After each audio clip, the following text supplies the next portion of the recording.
uma decisão da sexta turma do STJ que foi tomada no agravo regimental no habeas corpus 453724. Então, no agravo regimental no habeas corpus 453724, que teve origem em São Paulo, a sexta turma do STJ, na relatoria do ministro Antônio Saldanha Palheiro, decidiu agora, no mês de setembro, na verdade, no início do mês de setembro de 2018, que essa atenuante deve ser aplicada mesmo em caso de retratação, quando aquela confissão feita na fase policial é considerada pelo juiz para a condenação.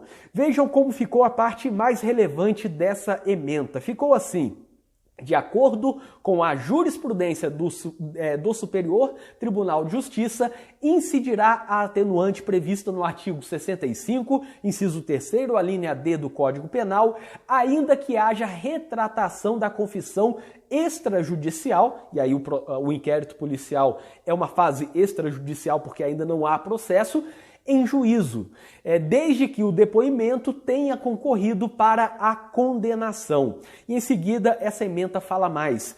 Na espécie, o magistrado sentenciante utilizou as declarações prestadas pelo acusado perante a autoridade policial, então no caso da autoridade policial, houve uma confissão, para corroborar a autoria ou a materialidade delitivas. Portanto, está correto o reconhecimento da referida atenuante, bem como sua compensação com a agravante da reincidência. Essa parte final eu falo em outro momento, sobre a compensação entre agravante e atenuante.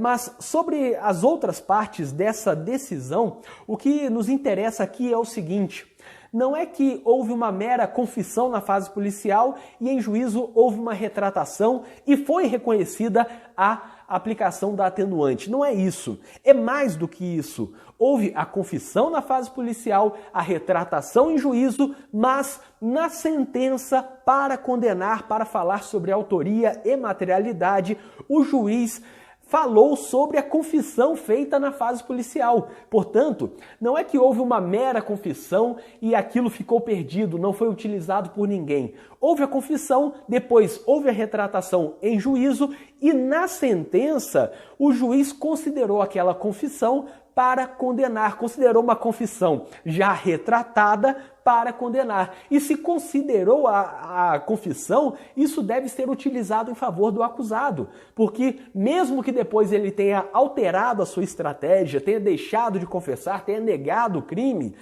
o fato é que houve uma confissão inicial que foi utilizada como fundamento da sentença condenatória e por isso deve ser aplicada a atenuante da confissão espontânea, mesmo quando há confissão na fase policial, mas retratação em juízo, desde que, e essa é a observação dessa decisão, desde que aquela confissão que depois foi retratada seja utilizada na sentença condenatória. Esse é um fundamento que deve ser utilizado pela defesa. Podemos, portanto, olhar tanto o que foi dito pelo acusado na fase policial, como também aquilo que foi dito na fase judicial. Se teve confissão em alguma das partes e isso foi considerado pelo juiz para condenar, devemos requerer essa aplicação da atenuante da confissão espontânea em apelação e depois, se for o caso, no STJ e no STF.